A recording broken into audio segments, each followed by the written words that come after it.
I don't know. It's like one of those kinds of, we're gonna have all the craziness.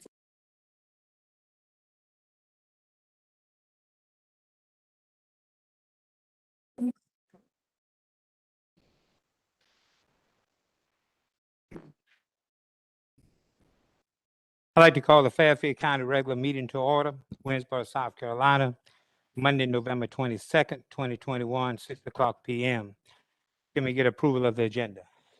So move. Second. It's been moved and second for the approval of the agenda. Any discussion?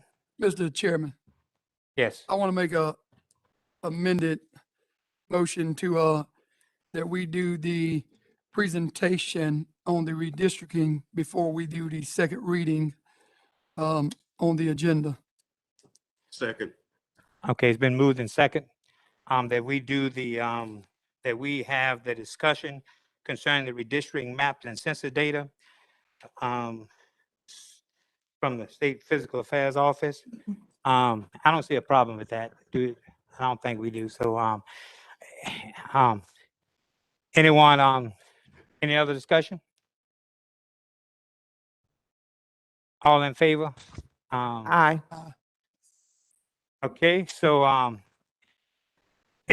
so can we get a motion then to approve the agenda as amended? So move. It's been moved to approve the agenda as amended to include the second reading of the ordinance after the discussion concerning redistricting maps and census data. Any other discussion? All in favor, let it be known by aye. Aye. Opposers, nay. Let the record show 7-0. Invocation, Council Member Roseborough. Heavenly Father, we come to you with action for guidance and wisdom and support as we begin this meeting. Fill us with your grace, Lord, as we make decisions that will affect the citizens of this county. We ask these blessings in your Son, Jesus Christ's name. Amen. Amen. Okay, we're down to item 4, approval of the minutes.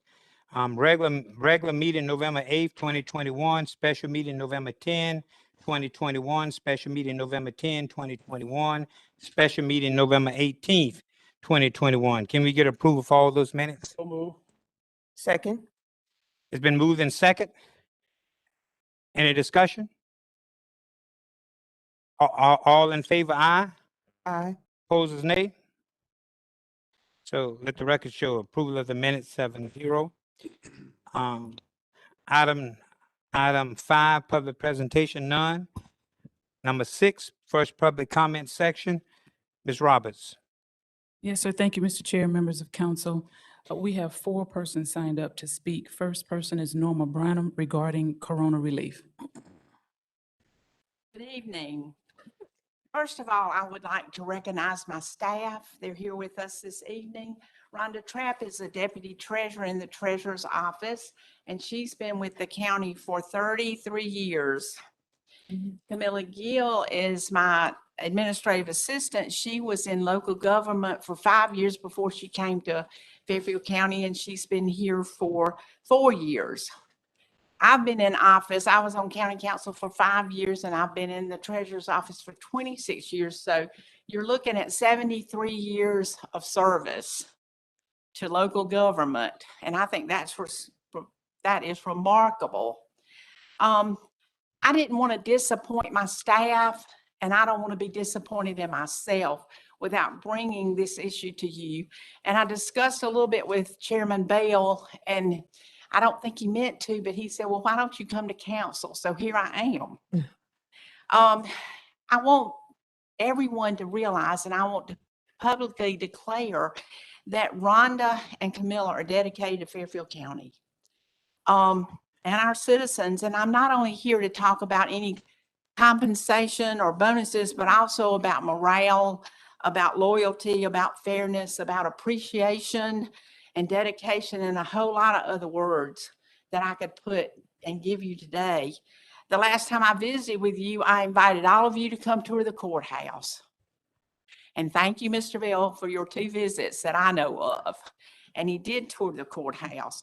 If each of you would come visit the courthouse and just see our daily activities and ask some questions, I think that you would realize that every office in the courthouse and every office in this county is essential.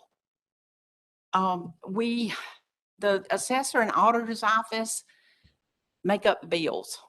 My office collects payments for those bills. If we didn't have bills, we wouldn't have payments, we wouldn't have salaries paid, and we wouldn't pay the bills. We're all essential. We, in the treasurer's office, collected payments throughout the entire pandemic. We worked hard to find the best solutions for ease of payment, social distancing, safety, and other concerns. And I don't have time to explain all the duties of all the offices in the courthouse, but the bottom line is that these offices are essential. None of us are non-essential employees or departments. Y'all have said the words non-essential too many times and too often. Lately, you changed the words that you use, but your earlier meaning and feelings toward us have made an impact. That what may never change is how you made many of us feel that we weren't essential. I'm thankful and appreciate emergency and law enforcement. These women are on call and answer those calls throughout the day and night. Our office employees are called in 7 or 8 hours every day. Think about it. My office is a team and we are essential. Thank you. John A. Jones, Ordinance 780.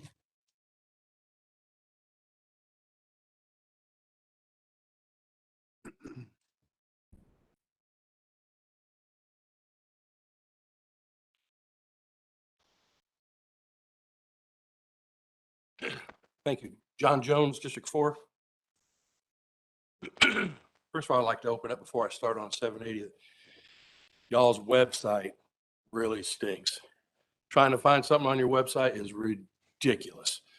It keeps circling back around to the very beginning and never shows you the piece of documentation that you need. Please fix it. Okay, so anyhow, as far as 780 is concerned, I've been chewing on this one for a while, and I can't get past one particular thing. It's never put in what 780 is. You just say redistricting. But what you guys do in your meetings, your little special meetings, the discussions, somebody's writing it down. What is it? I know it's redistricting because you keep saying it, but how, what, where, who, when? That needs to be given to us because you are our employees. Okay, keep that in mind. So as far as the website and trying to find 780, there's absolutely no mention online of why, where, or who in the proposed redistricting. Why? What's the motivation? Why do we want to redistrict? Where? Show us the map. How are you going to redistrict, or how do you want to redistrict? Okay, because after all, you're our employees. Who benefits from this redistricting? Now, I backtracked on the last couple of meetings. Again, there's really nothing other than the word redistricting. Nothing to really tell us what it is, who it is, and why it is. But there is something that kind of alludes to a reason for redistricting. It's called gerrymandering. Please tell me that's not what you're doing. Gerrymandering is the practice intended to establish an arguably unfair political advantage for a particular person or party or group by manipulating the boundaries of electoral districts, which is most commonly used in a first past the post electoral system. In other words, you guys are coming up for re-election. You want to make sure all your friends and neighbors that'll vote for you are going to vote for you in that little clump of people. That's not right. It's not ethical.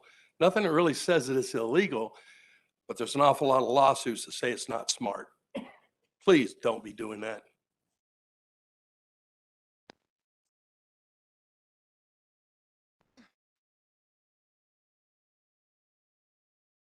Jeff Schaefer, Ordinance 780.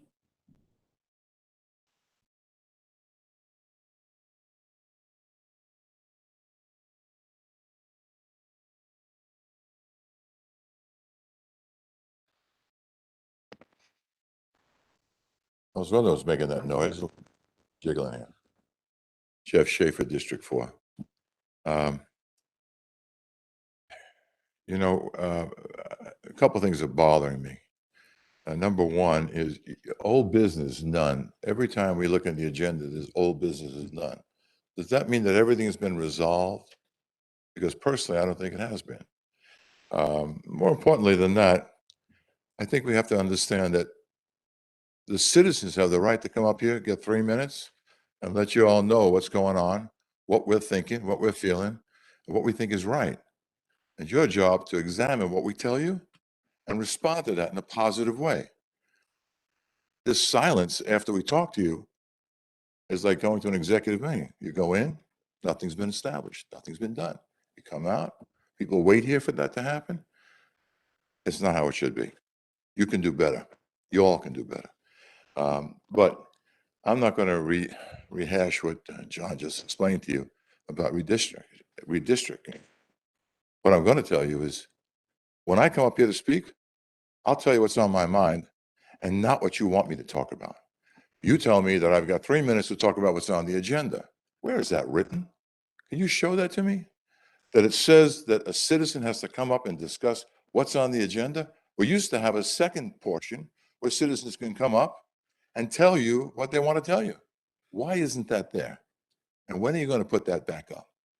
Because until that happens, I'll come up here every damn time and tell you what I'm thinking. If you don't like it, you can interrupt me. But we're not going to do that tonight, right? Because I'm going to tell you that we have the right to speak to you politely and respectfully, as you have that same right to us.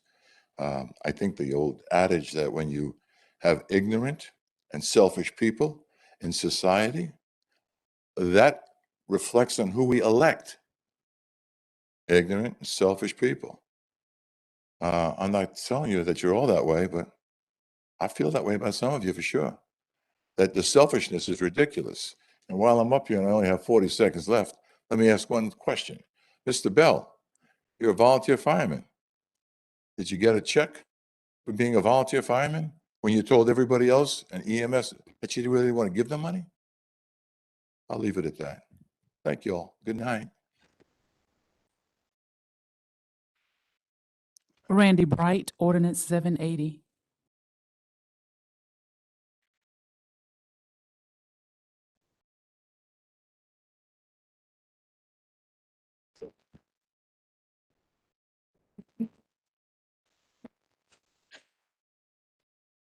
Randy Bright, District 1, Ridgeway. The redistricting ordinance has all the hallmarks of the screwed up ordinances we've been faced all year long. It starts off with not informing the public with any specific information anywhere, and we're already into the second reading. What are you hiding?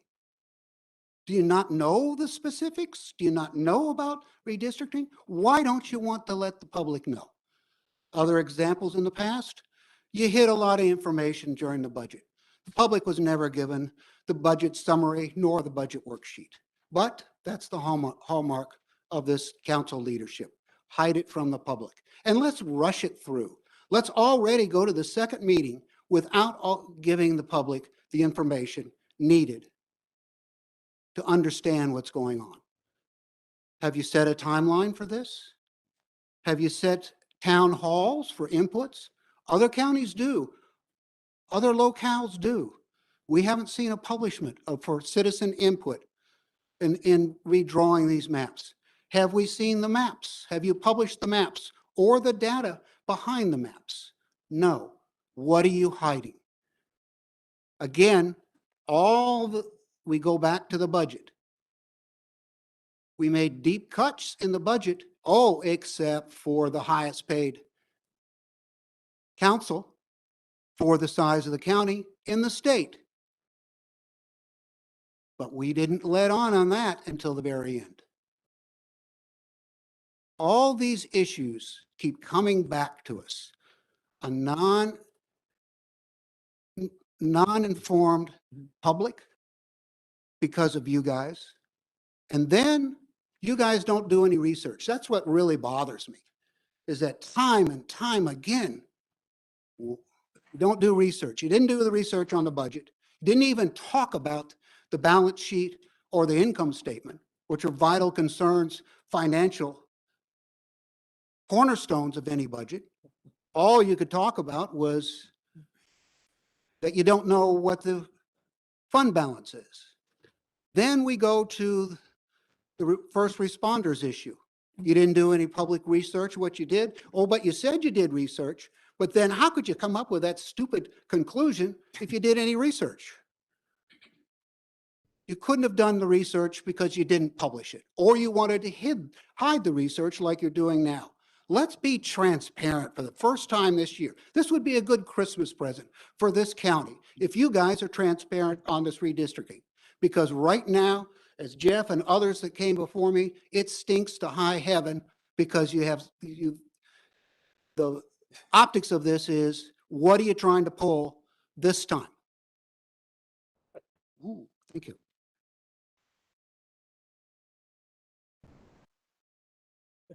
No one else signed up to speak, Mr. Chair.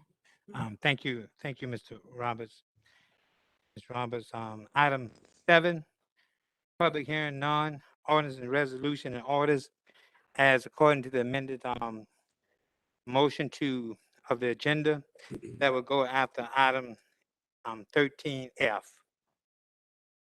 Board and commissions, none, board and commission appointments, planning committee, for the planning commission, Mr. Robertson, you.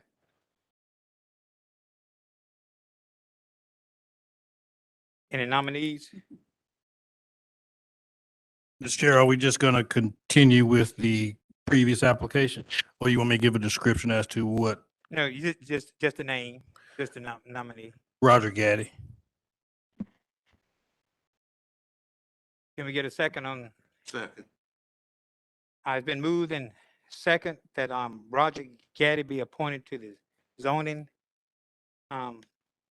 commission. All in favor? Aye. Aye. Opposers? So let the record show Mr. Gaddy's and his appointment. Old business none, new business none. Town administrator report. Good evening. Tonight we are very grateful to have several employees with us that have been recognized and got a lot of good news to share.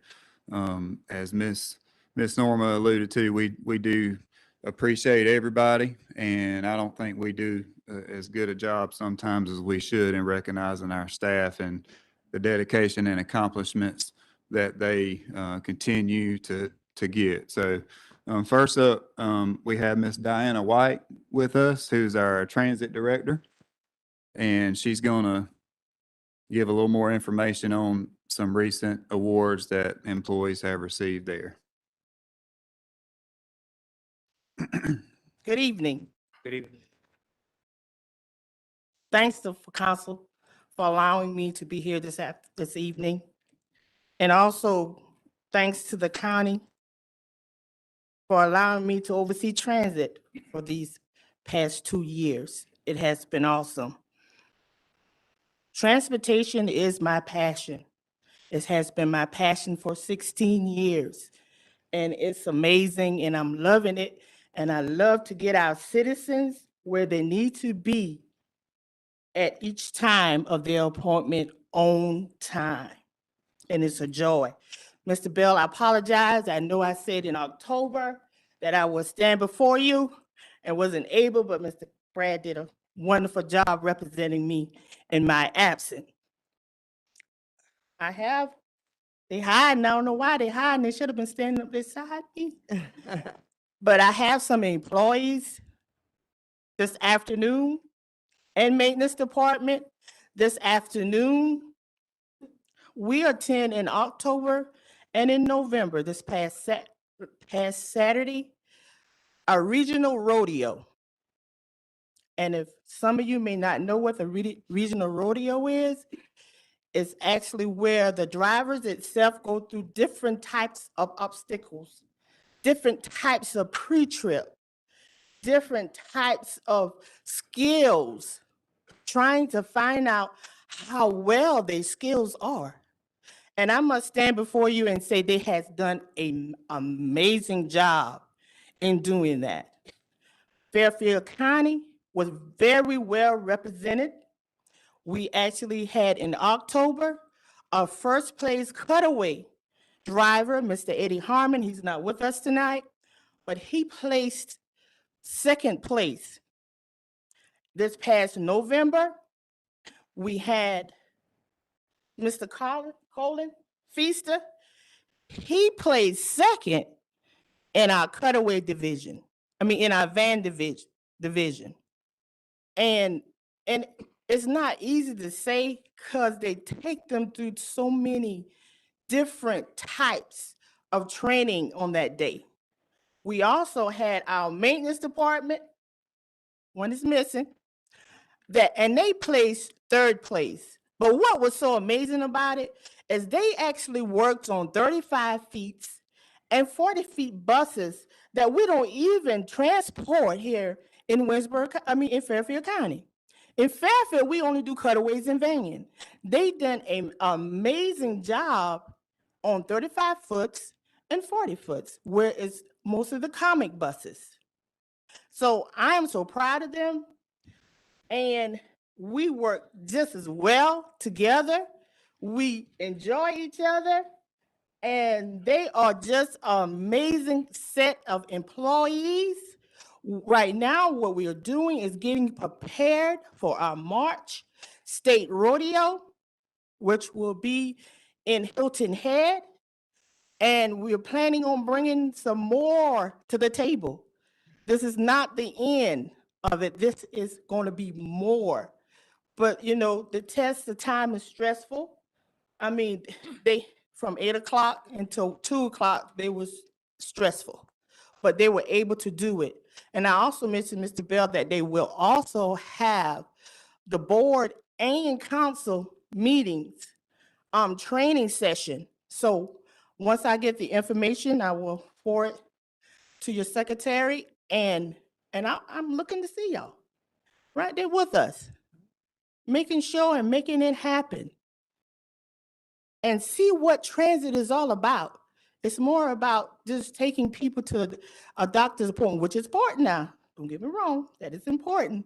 But our day-to-day journey that we do, it just wanted you to see that. And we also like to say that Fairfield County is well represented. They're on the rodeo committee. My face is the first face that the drivers see when it's time for them to hit the field. And we also like to say Fairfield is also on the task board. So we are doing great things and wonderful things here at Transit. They weren't actually awarded their trophy. So I'm gonna just give me 1 second just to hand it out to them. If anyone has any questions, just please let me know. Certainly, we want to thank you and your team for all the work you do for this county. But before you all go, I don't see any members of the press here, or do we? Okay, we would like for you all to come up and just be able to get y'all pictures. We just stay in the back, but we want to make sure we have y'all pictures because of all the. We are very proud of you. We try to communicate that, but again, thank you for all you do for this county and for our citizens. You're welcome. Please.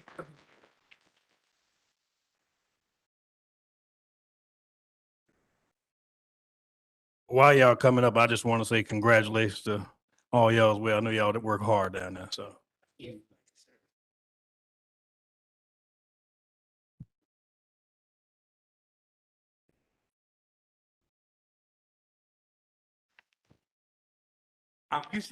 Ma'am, you stand in the middle. Stand in the middle.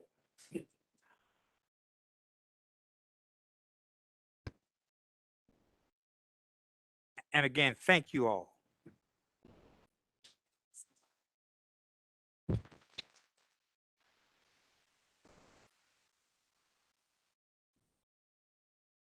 Thanks for coming, y'all. Next up, we have Miss Denise Bryan. She's our airport director. More exciting news from the airport. So I'm gonna let her give the nice surprise. Good evening, council. Good evening, citizens of Fairfield County. Get my PowerPoint up. And I didn't realize I was going to be so far away from the screen, so I hope I can see the numbers. You guys may have to tell me. Can you make the screen full screen? And just hit slideshow at the top. There you go. Thank you. So I've been asked by Brad to give a past 4-year summary of the airport financials and grants. And just very quickly, I just want to let you know the reason for the past 4 years is I have been the airport director out at the airport for the past 4 years. So I'm going to speak on the grants and financials of the 4 years that I've been there. And I apologize, I can't read the black from here. About a 10th. Thank you. On July 10th, I started working for the airport as the airport director under contract with a company called WK Dixon. The airport was managed by an FBO director previous to my arrival. And then on, I believe it's November 20th, I was hired by the county as the airport director. These are a few pictures of some of the most important projects that we've done out at the airport. And it's a picture of our old fuel farm. And you can see it's pretty run down and decrepit here. And then the reason this project is first on the list is because the county council contributed 100% of the funding for our fuel farm. So it was around $520,000 that the county put in for the fuel farm, but it was one of the best investments that you could ever make in your airport. Okay. Okay, these were our grants for the past 4 years. And again, I apologize, I can't see them. Signage? Thank you. The airport lighting and signage project was in 2017. The airfield drainage study is in 2018. The airfield Pavement rejuvenation. pavement rejuvenation is 2019. Mr. Bill, excuse me. Mhm. Anyway, she can stand right there, that middle microphone, and see the, Yeah. Cut the lights off. see the screen. Yeah, that would that. Cut the lights. Okay, yes, you can, you want to come up? I apologize for interrupting. Thank you. That's all right. Oh, this is much better. Okay. Our project for 2019 was an airfield pavement and rejuvenation project. Airfield drainage design north was in 2020, and you'll understand what that is in 1 second.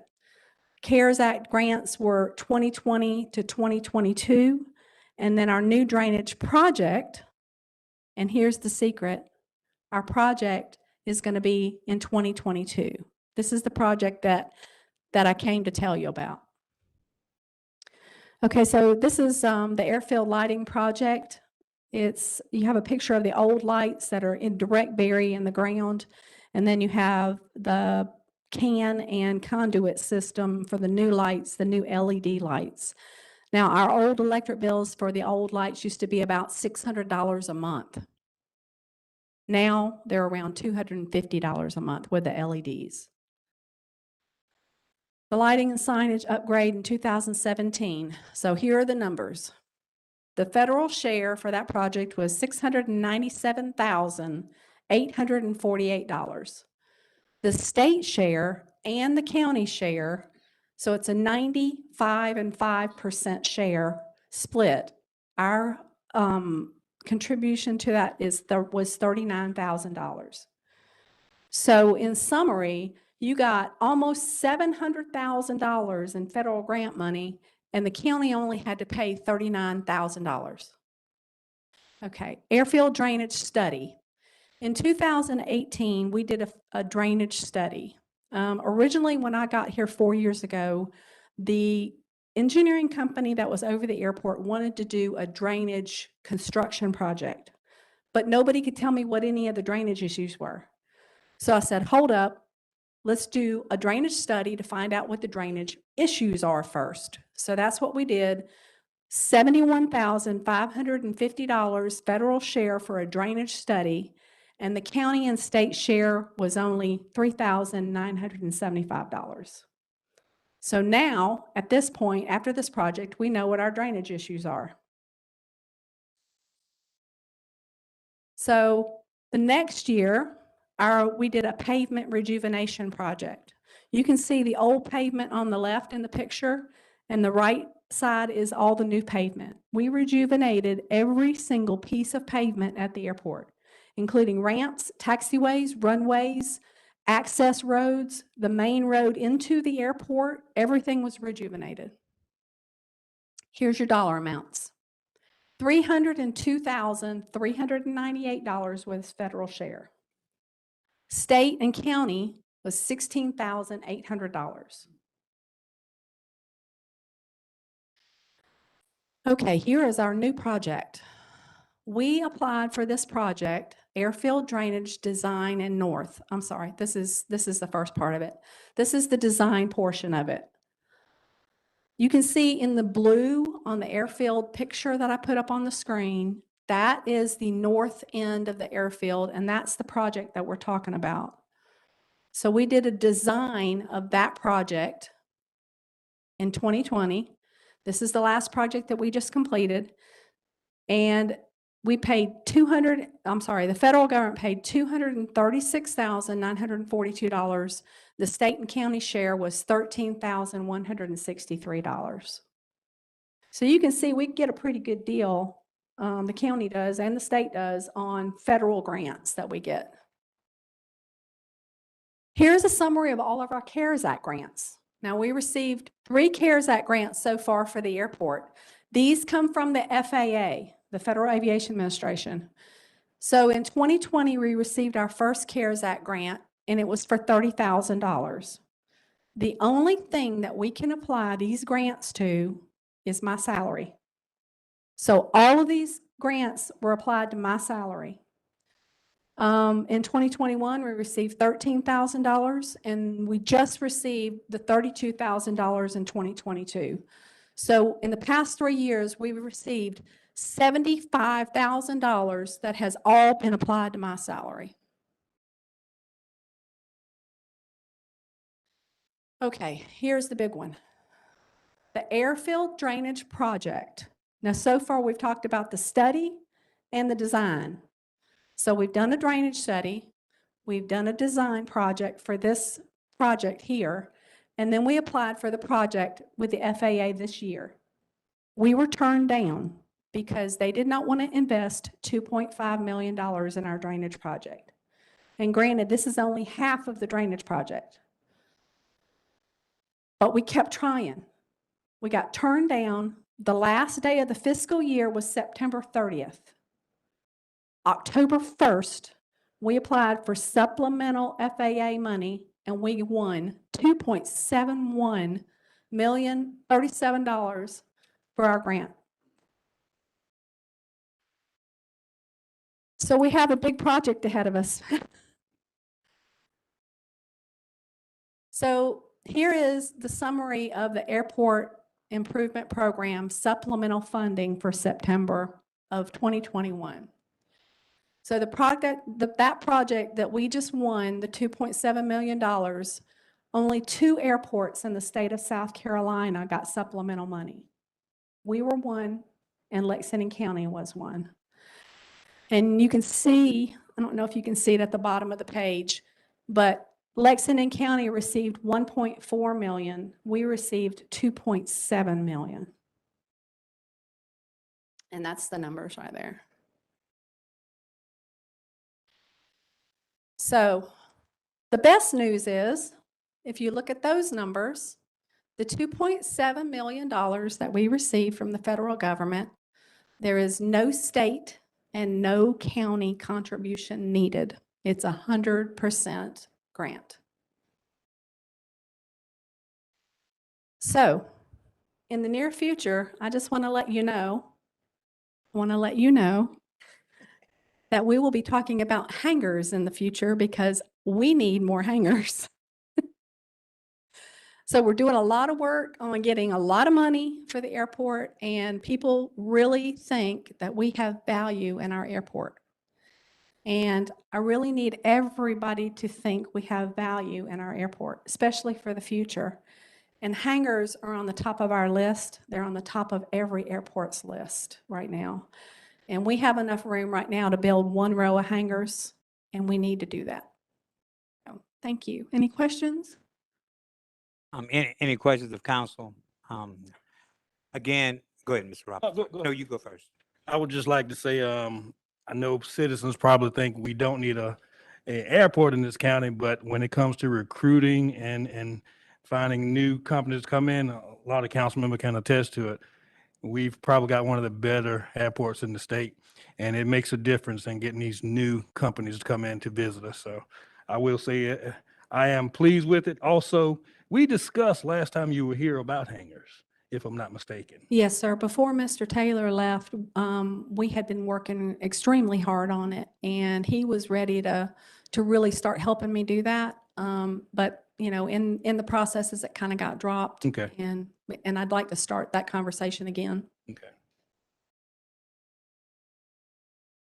Any other questions? Any questions of council? Again, Ms. Bryan. Thank you. Thank you for the work and want everyone to please note the $2.7 million grant money. So again, thank you.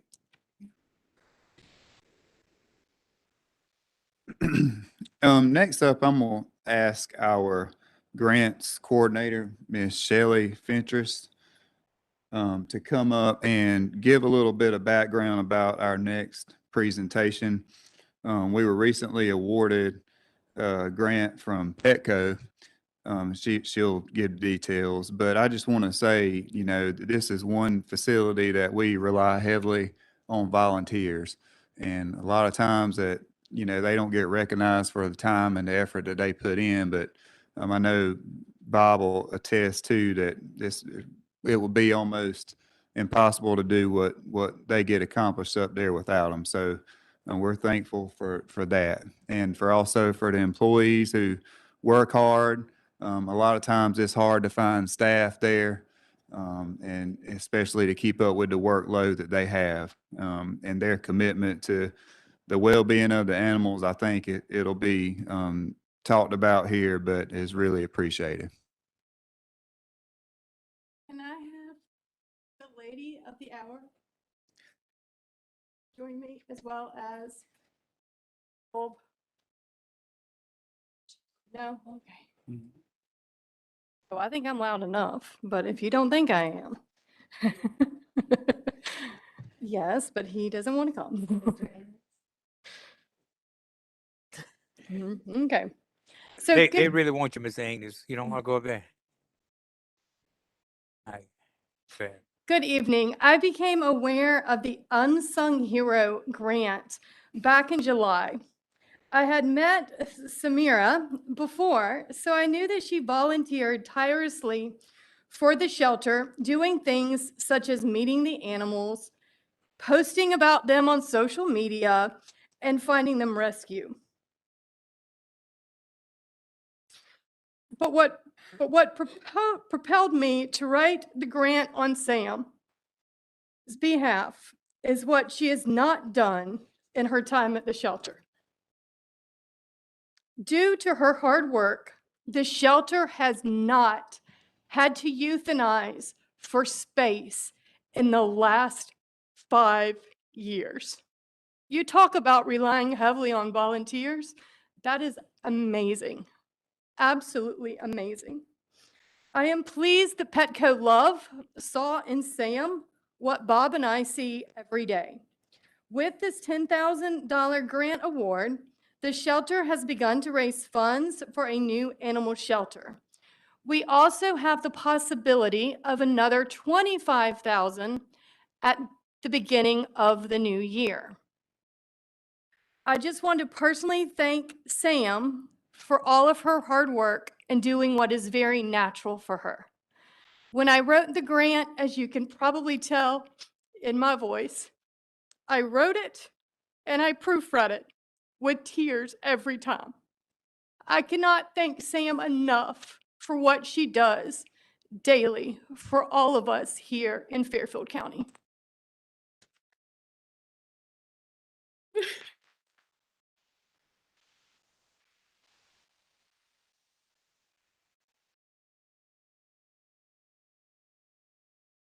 Good evening. I'm really not good at public speaking. Everybody knows this. I'm honored to be, I'm honored to be awarded this wonderful grant opportunity on behalf of the Fairfield County Animals. Saving animals is my passion. It's my heart and soul. It comes naturally. It's what I gravitate towards. That's what I do. And I'm thankful for Petco Love for recognizing our efforts in our shelter. I'm also thankful for Bob for being a wonderful animal shelter director, and for Shali for recognizing our hard work. You're only as strong as your support system, and I am so blessed to have an amazing team, followers, supporters, everybody that's behind us, volunteers and staff. We do need a new shelter. Our animals need a new facility. It is run down. We are not able to house them adequately. Our incentive, this campaign kickstarts that effort. It's going to be a long road ahead. And I do look forward to y'all's support. The animals, these are Fairfield County animals, and they need us, all of us. We need to be able to better house them in order for our efforts to continue without having to euthanize anybody for space. So I want to thank everybody for supporting us, for backing me up, and thank you for this opportunity. Thank you, everybody.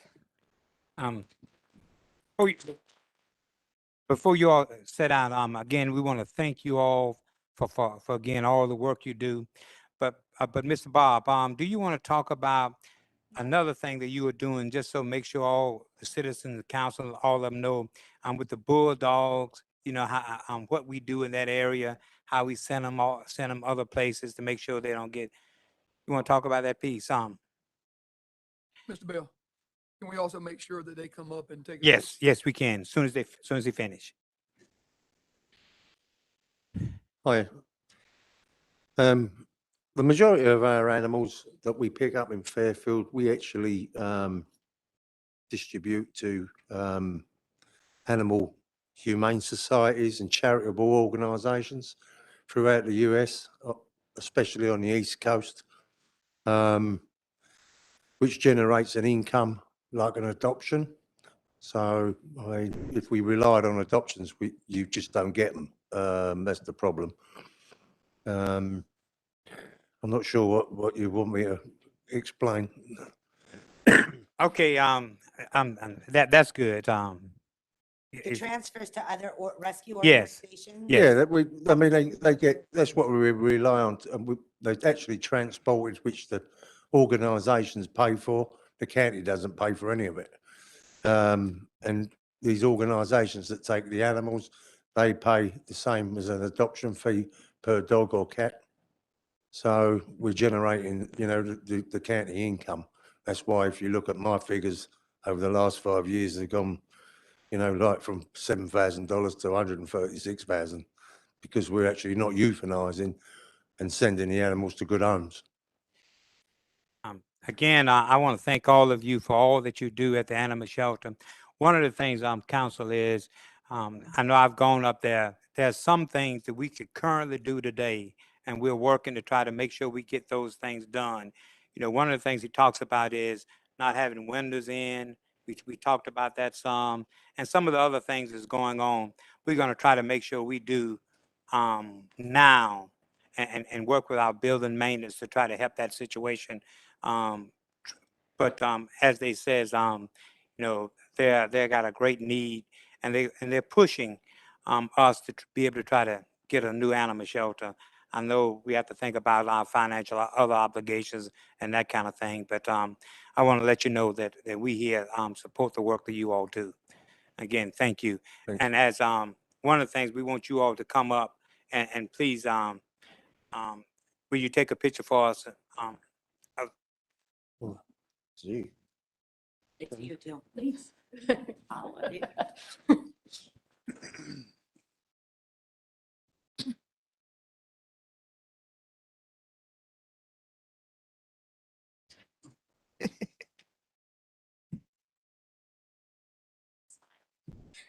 You made us all happy. Yes. And Miss Bryant, will you please come back up and let them get a picture of you too?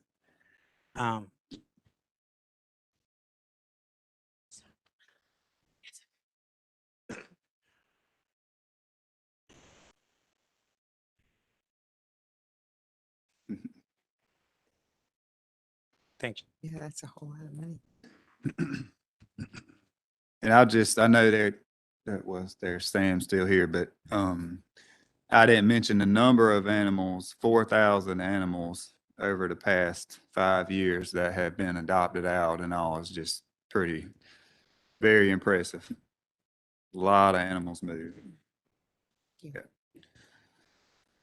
All right, next up, I'm gonna ask Mr. Brad Douglas, our Emergency Management Director, to come forward for another employee recognition.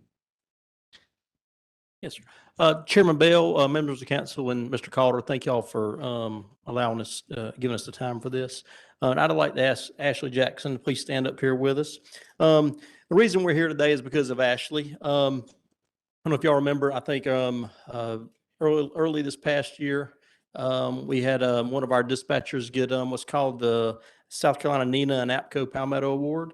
Well, we've got a second one, and I want you to know they don't just give those away. She got it for very good reasons. Just give you a little bit of background. I also want to recognize Judy George. Judy is Ashley's dispatcher. Judy's been with the county for 27 years now, I think.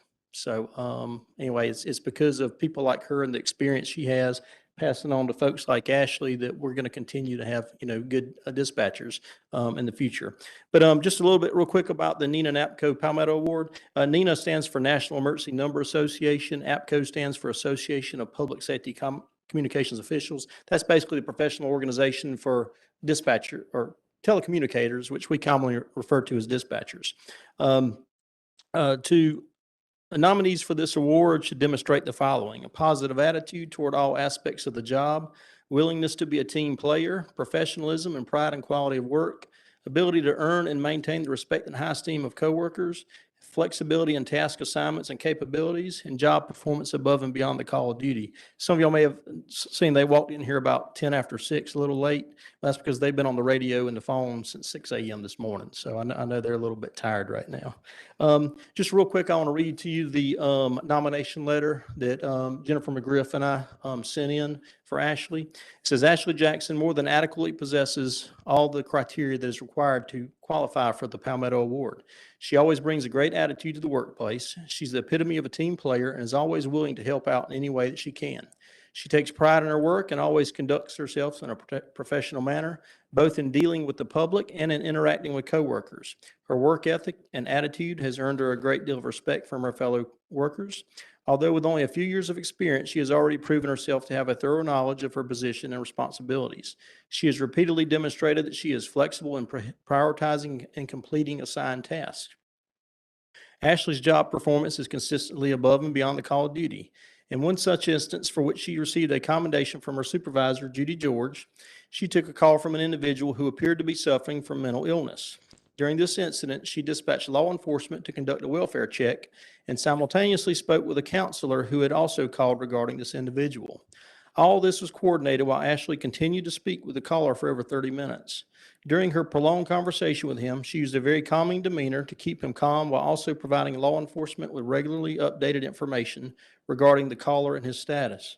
Rather than send law enforcement to the door, which could have possibly provoked a violent response, Ashley developed a rapport with the caller and continued to work as a mediator between him and law enforcement, who remained in a safe position outside the caller's residence. The situation was resolved shortly after without any further incident.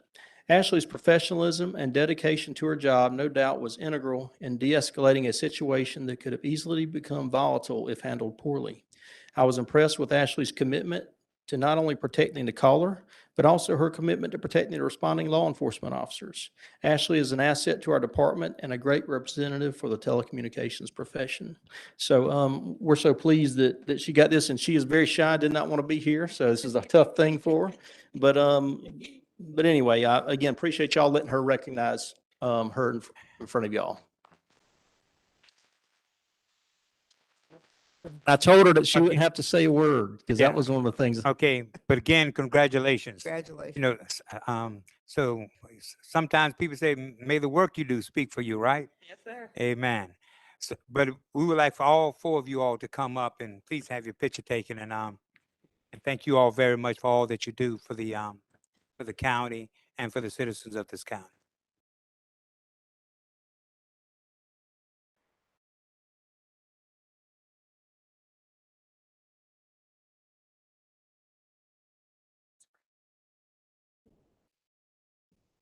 And again, congratulations. Sad. Thank you. Thank you.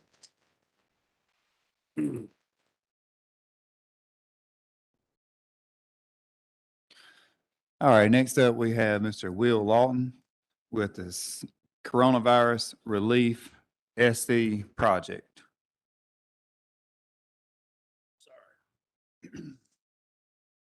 Thank you, Mr. Chairman, council members. I want to thank you all for allowing me to be here today to talk about a program. My name is Tony Lawton. I'm a consultant with the Coronavirus Relief Project. No, I'm not here to create any controversy, anything of that nature. We're here to talk about how we can help minority and women businesses in Fairfield County with free services, things of that nature. So if you look at the Corona Relief Project is funded by the Department of Commerce, the Minority Business Development Agency, and it's ran by DISA. And DISA is a minority and women-owned business right here in Columbia, South Carolina, with over 35 years of experience in working with the growth and development of for businesses. Over the last year, DISA has had an impact with over $200 million in securing contracts and financing for small minority and women-owned businesses. And so we think that is a tremendous value there and wanted to really come out and reach out to Fairfield County to see about working with your small minority and women-owned businesses. The services are free at charge, there's no charge for the services. And some of the things that we're working on is the legal structure of the businesses, whether or not it's a S corporation, LLC, sole proprietor, anything of that nature. The other thing is we assist those businesses with bookkeeping to make sure that their books are in order. We know how important that is for businesses as well, making sure their income and expense sheets are good, the revenue as well as the Schedule C. Also, we do the marketing and communication. So we will help them with developing a marketing strategy as relate for their businesses, branding it, as well as website development, social media, helping them to develop brochures as well as business cards for their businesses as well. The business development, I'm glad to hear that the county has all this grant money coming in with doing the airport, things of that nature, because we will assist with, again, helping those businesses be ready to be able to participate in the procurement process of that as well. So again, looking at increasing the revenue and contract opportunities, networking opportunities, assisting them with technology, workforce, staffing, and as well as their risk management. The last component is we help with the financing. I don't know if a lot of you are aware, but with the PPP money, a lot of the small minority businesses did not participate in that. So any the EIDL and EDA loans that's out there and other grants and debts, we are able to assist those businesses with taking advantage of those opportunities as well. And if I go down, think, how do you become a client? Well, there's a website that's out there that those businesses can, click on. We can do a profile for those businesses. I'm available to come in and do webinar seminars for any of those businesses in Fairfield County to assist them in whatever way, again, for the growth and development of their businesses. And what we basically want to do is be able to share the growth and development as it relate to those businesses. As a result of this project, we were able to create 264 jobs and retain over 583 jobs. So this has been a well worth project. The state of South Carolina has also stepped up to the plate to help with other businesses as well. So we just here to reach out, to extend a hand to those businesses in Fairfield County to be able to participate in this worthy causes out there that's free services for those businesses. Any questions for me? Do we have any questions, Mr. Lawton? Do you currently have a relationship with the Chamber of Commerce? Yes. We have a relationship with the Chamber of Commerce, the Women Business Development Center, with USC. We covered the whole gamut for the state of South Carolina. So there's something for everyone.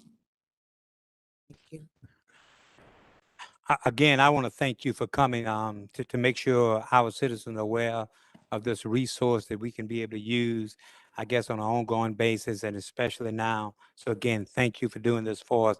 And Ms. Roberts, this information, please look at how we can get this on our website. Yes, and like I said, I'm available to come in town and do seminars, workshops for those businesses as well. Thank you. Thank you.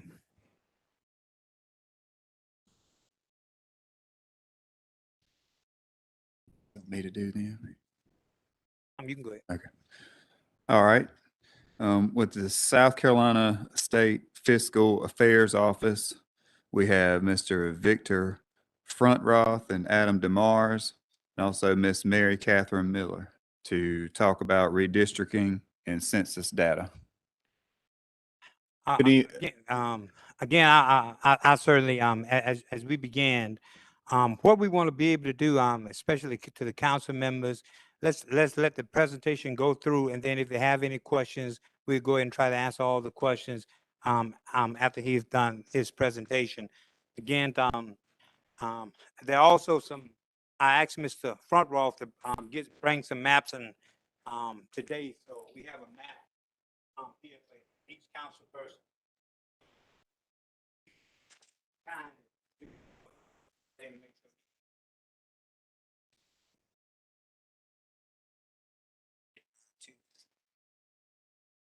Yeah, you can give them a juice, but I would appreciate though if we can give you the map, but please look at the presentation so we have any questions. If you have any questions, we can go ahead and try to get all those questions answered.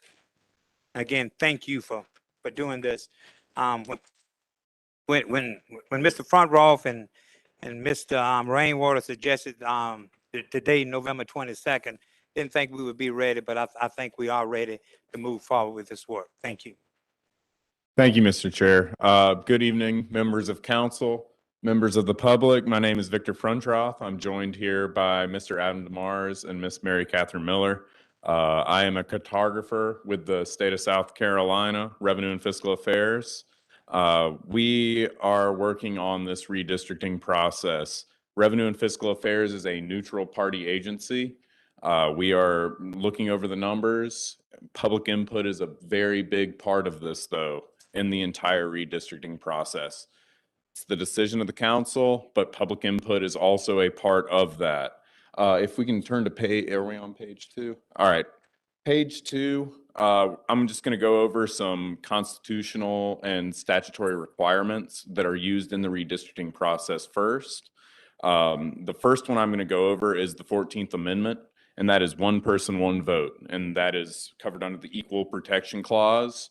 If you have one district that has 100 people in it, and you have another one that has 200 people in it, that 100-person district is going to have more voice than that 200-person district. So the purpose of redistricting is to balance that out. So if you, we all want an I'm sorry, bad word. 150 person for each district. That's what you're trying to do. That is the purpose of redistricting, is to try to balance it out so everybody's voice matters. Race is a factor in the redistricting process, but it cannot be the predominant factor. So it has to be a point, but it cannot be a determining factor. So that needs to be defined. We are still under Section 2 of the Voters' Right Act, and that is to protect the rights of the racial minority population. How many members were here during the last redistricting cycle? 1, 2? So you may have remembered Section 5 DOJ preclearance. You had to submit your plan to the DOJ. They gave you a thumbs up or a thumbs down. They said if it was good or if it wasn't. That was deemed unconstitutional on court decisions. So now the burden is going to fall more on to council. That decision, what you want to do is more of a council decision now. We do not have that DOJ preclearance. The plan needs to be finalized before filing, and it also requires public input and 3 readings. So public input is a very big, important part of this entire process. Next, also on the same page is the traditional redistricting principles. Districts must be drawn contiguously. You can't hop over one district to another. You can't have District 2 and District 2 and a District 3 in the middle. It has to all touch. It has to be contiguous. We also try to minimize the splitting of voting precincts. This turns into issues with voters registration. It also turns into burdens in other ways. If you split precincts, it's not completely avoidable, but we try to minimize that as much as possible. Something to be considered. Also, districts must be geographically compact. You must be able to look at that map and say, hey, this district, it looks compact. It doesn't have legs going out on the sides everywhere. It has to pass the eye test. This is one of the things that we're really looking for council to look into is communities of interest. They need to be predefined when drawing a plan. So communities of interest can be anything from a school zone, a neighborhood, any sort of cohesive group. They need to be predefined though. If you do it after the fact, it doesn't bode well after the fact. And also keep track of any court decisions. Redistricting is a very interesting process. There is a lot of court decisions still being made. So just take into account any court decisions that are being made and federal and state law, of course. If you turn to page 3, where you can go over some of the population breakdowns. So what we have here is your total population decreased 12.56%. That's from 23,956 to 20,948. So to get the goal in redistricting, you take that total pop and you divide it by the amount of districts. So you have 7 districts, you get to that goal of 2,993 people per district. Right now, we're looking at your high district is District 2, and that's over by 214 people. That gives you a 7.17% deviation. Your low is District 7, and that's under 251, and that would give you a negative 8.37% deviation. So if you add those two together minus the sum, you get 15.54% deviation range. RFA is recommending that a 5% deviation range. So that's going to be 2.5% high, 2.5% low. Anything over 10% is considered non-compliant. So you can go over that 2.5%, but that is up to council to decide what kind of, how much deviation you want to go over that 5%. It's kind of like if you're driving your car, you may be all right going 5 miles per hour faster, but then you get to that 10, you're going to get a ticket. That's the best way to explain it. If we can turn to page 4, we have a benchmark map. This is how the districts are as they are now. This is based on the census information and what we have now. Thank you, council, for providing your addresses so that we can make sure that everybody was in the correct district. We want to make sure that that is done, and we're not We're not, no PO boxes, anything like that. We're making sure that you are where you say you are. And now if we turn to page 5, we have a much more intricate breakdown of the demographic information as provided by the Census Bureau. The fields included are Hispanic, non-Hispanic white, non-Hispanic DOJ black, and non-Hispanic other. The non-Hispanic other is a mixed race category. And these are all DOJ categories. So all of this is provided by DOJ. So this is your official census breakdown on the numbers. One thing to note is the population of any majority minority districts. The percentages need to remain relatively close to avoid any packing or cracking concerns in respects to redistricting.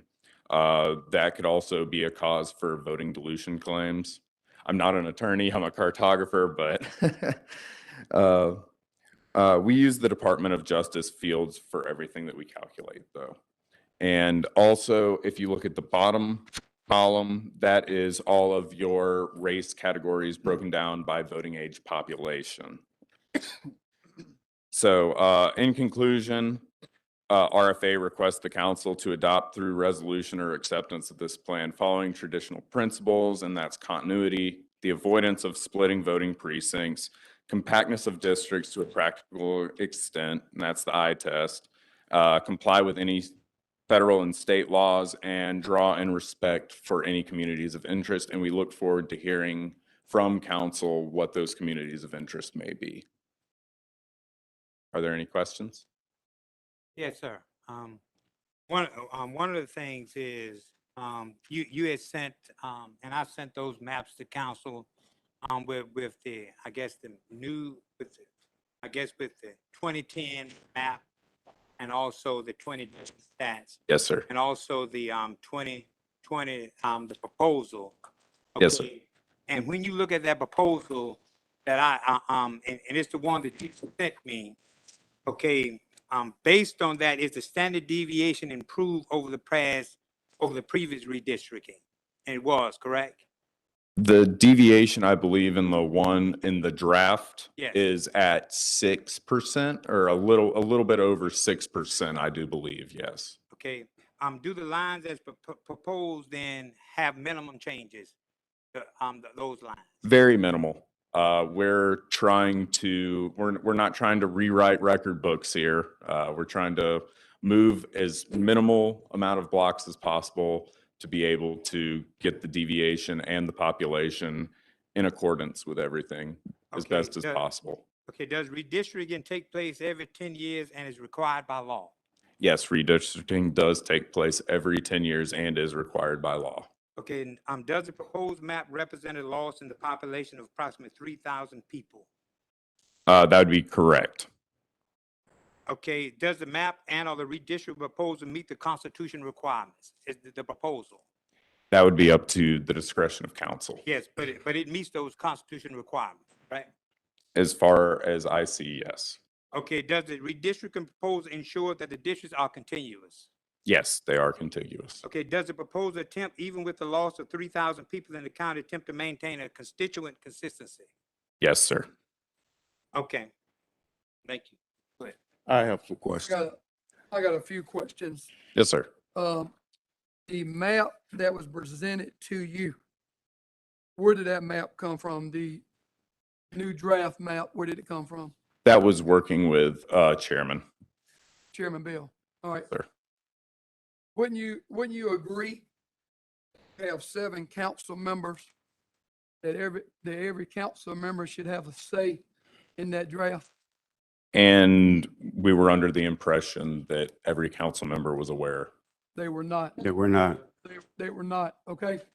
So Mr. Bell presented that draft to you without consulting with any other council member on that draft. I got something else, hold on just a second. In a 62-page presentation that I took off of your website today, that was presented to the South Carolina, or either the governor. Key goals and resolutions. One of them said, solicit public input. Okay. And And you said here tonight, 2 or 3 times, that the public should be involved in this input, correct? yes, sir. Okay. Would you agree that having a public hearing on the 3rd reading of this ordinance is unacceptable?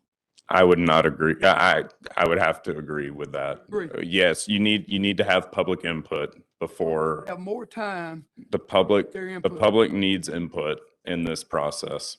All right, give me just a second.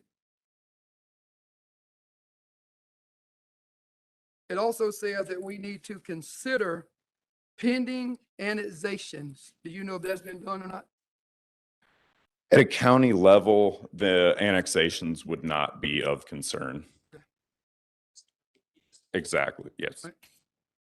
In another page on y'all's website, it said basic responsibilities for redistricting. What county council? Who? Drawn by the council. How? Requires 3 readings with map and or description passed by ordinance. Correct. I would assume that those 3 readings would be, once the map is completed and all council members had a say on how it needed to be done, then you would have 3 readings on that map, correct? That is correct. Okay. It goes to show that Mr. Bell has once again excluded council from making decisions that's in the best interest of all of Fairfield County citizens. I have a couple questions also. Yes, sir. What is in your opinion, the ethic guidelines for council during this period? During this period, it's been a lot different than past redistricting cycles. We lost about 5 months of time with coronavirus, with all those concerns. The Census Bureau released the information much later than they would have in a standard cycle. So that's why we're asking for one primary point of contact at this point in time with all of these projects. And we have 35 counties, like I said, that we're working with, 17 municipalities. It's a workload, but we're trying to provide the most accurate information, and we hope that councils can work together in their respect, and then they provide us with the information. I mean, I'm sitting at a desk in Columbia. I don't know the local input, and that's why public input is so great whenever it comes to this process. You need the public to be able to speak and put in their insight. You really do. And we take all of that into consideration, and then it's up to discretion of council. And as long as everything meets muster, then it's approved. So you're saying, so there's not real, you're saying that this shouldn't be a rush process.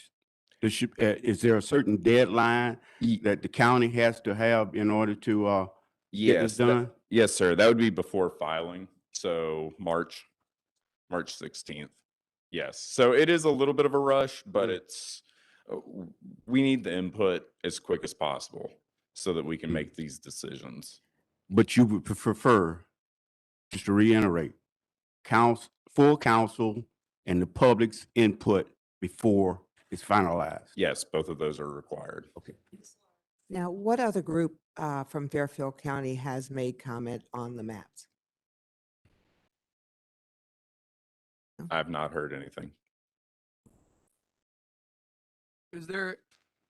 What is the, and you might not know this answer, but what is the time frame required for public input? Before third reading. Third reading? Yes, third reading. Once third reading happens, the map is finalized. So anything before third reading is acceptable. What is the process for the public to appeal council's final decisions? What was that? Yeah, I don't have an answer for that. That would be on council. What resources does the public have to answer questions about redistricting? Any questions would be, you can email us at RFA redistrict. It's redistricting at rfa.sc.gov. That would be the best source.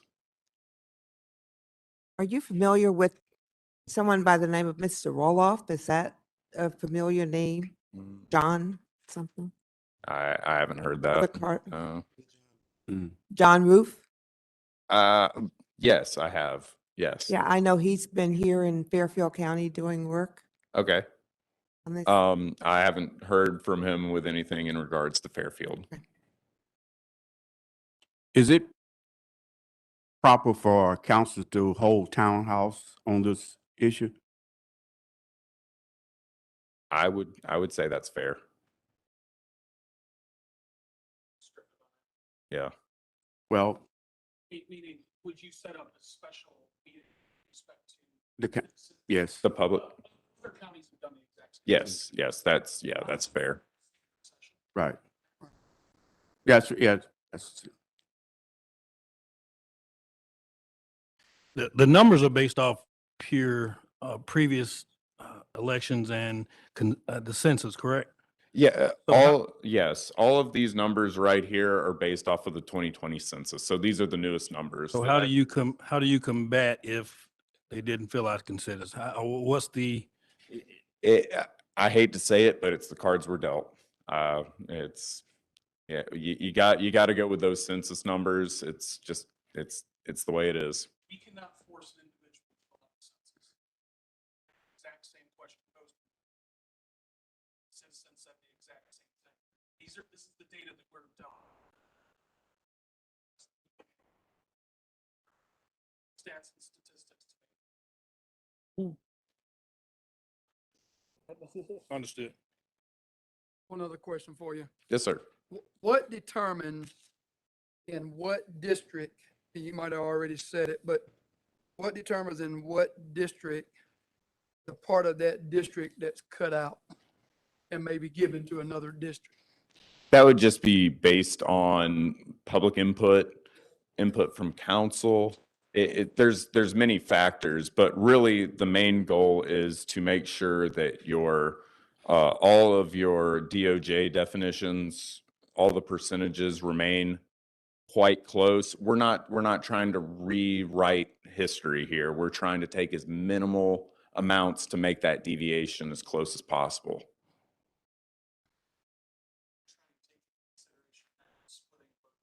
And that's yes.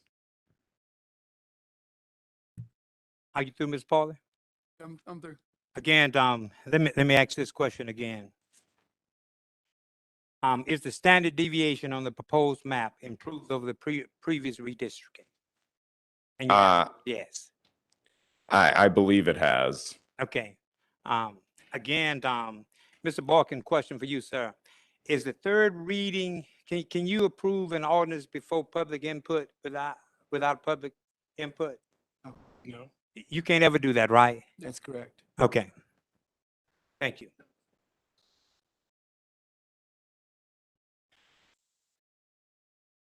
And so that is not being proposed at this time, what I'm saying, without public input. Thank you. Any more questions? Now, are these maps and the information available to the public online or where is it available? I believe we can make it available. We can make this presentation available to the public. One of the things, could you show the do the census blocks and the lines? Can you make that available online? I'm not sure if I can do that. In all honesty. Census blocks, I'm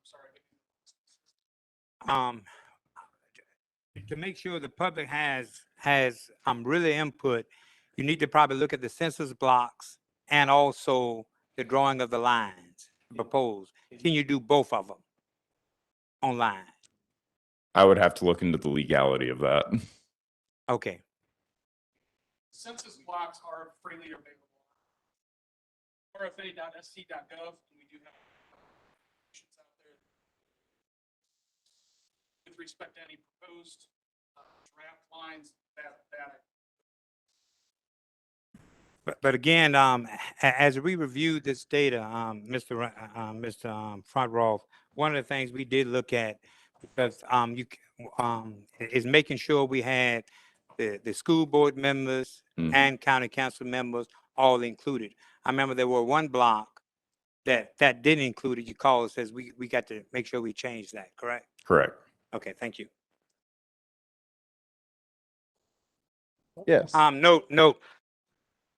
No public input. Our county is. Nope. Our county Nope. considered an internet Hey. venture. How can our county get this information without the? Mr. Frank, do not answer that question. No. Too much to handle. Not in council meeting. Yeah, goodbye. I believe so. Yeah.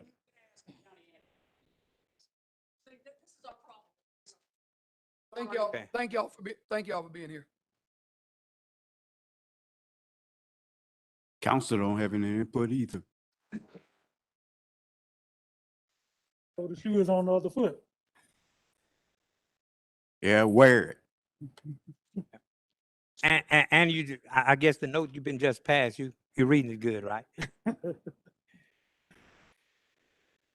Okay, one of the things is, we will have an opportunity for public input on and if we need to have another meeting, we can do that. But again, you'll get a chance to ask him a question, Mr. Frank Roth, if you want to sit around for, to answer their questions, you can do so. Yes, sir. Thank you, Chairman.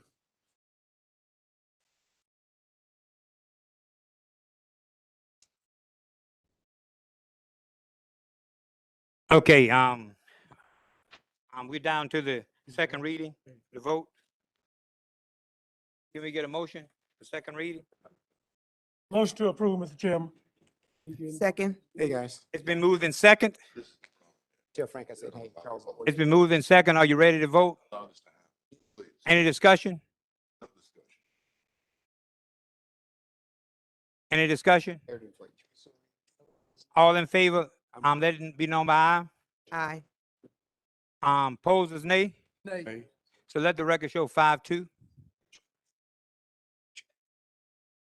to approve second reading.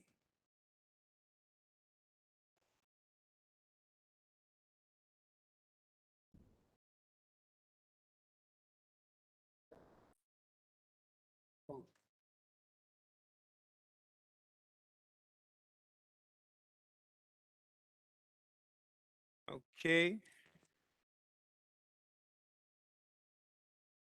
We down now to county council time. Clerk to council report. None. County council time. Anyone? Mr. Bell, Yes. I think, I'm aware that we do agenda meetings on Wednesdays. And the agenda don't go out until late Friday afternoon. This past Friday, there was a problem with the agendas, which made Ms. Roberts come from her home after she has left for the day back to the county administration building at 8:30 p.m. at night. And I think we need to be considerate of Ms. Roberts' time.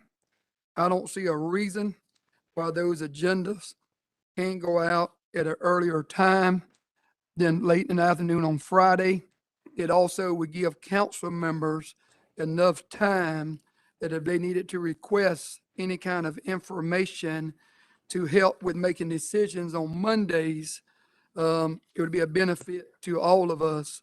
But if she runs into any kind of problems like she did on Friday, that we're not taking away her family time on a Friday evening at 8:30. I also want to say that I think we need to put the second public comment session back on the agenda. We represent the citizens, and we wouldn't be in these positions if it weren't for them. The last time it was on there was March the 18th, 2020. The citizens of Fairfield County have a right to be heard. If we are scared of getting our feelings hurt, then maybe we shouldn't be a council member. I also want to say happy Thanksgiving to everybody, all the citizens of Fairfield County, and I hope you have a safe and happy Thanksgiving. Any other councilman? Yes, I too would like to certainly wish everyone a happy Thanksgiving.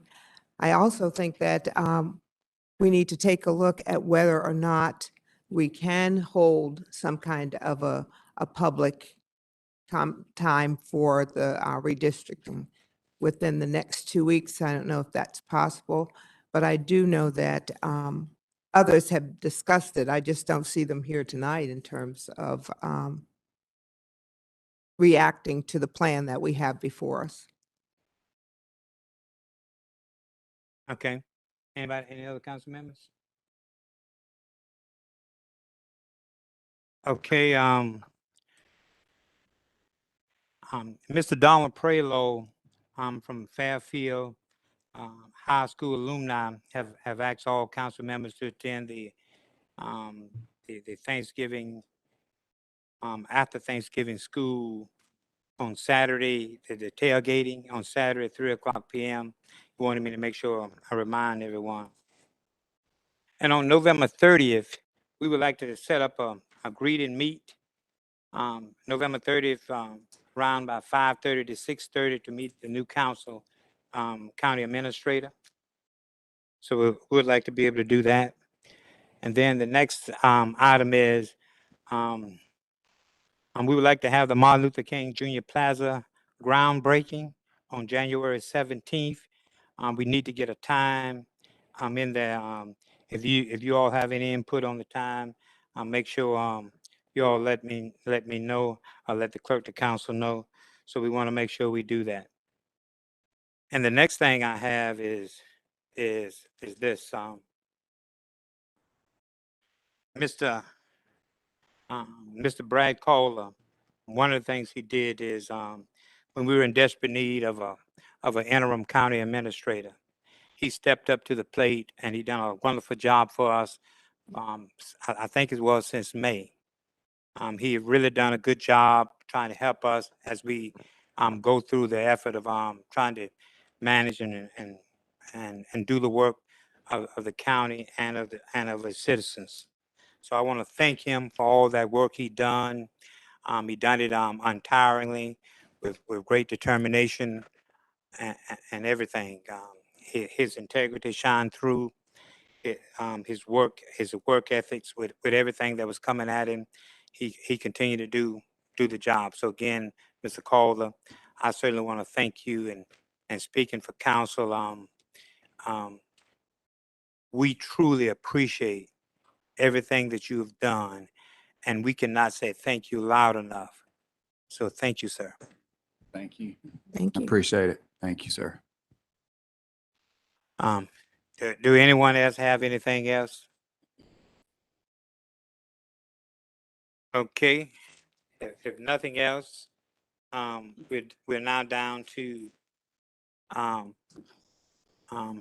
executive session. Can we get a motion to go into executive session? So moved. It's been moved and seconded that we go into executive session. Item A, personnel matter regarding the county administrator proposed contract pursuant to South Carolina Code.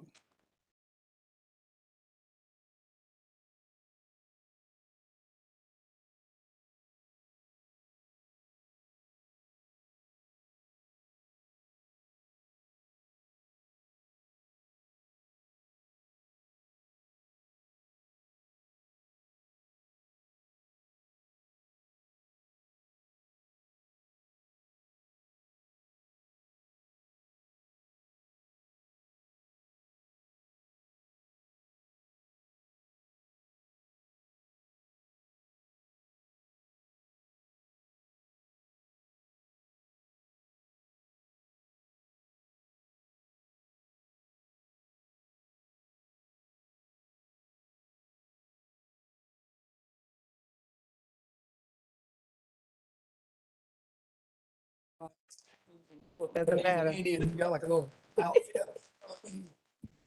That's the joy of life. Okay.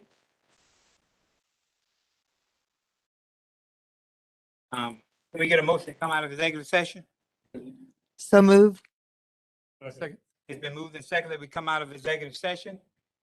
No action taken in executive session.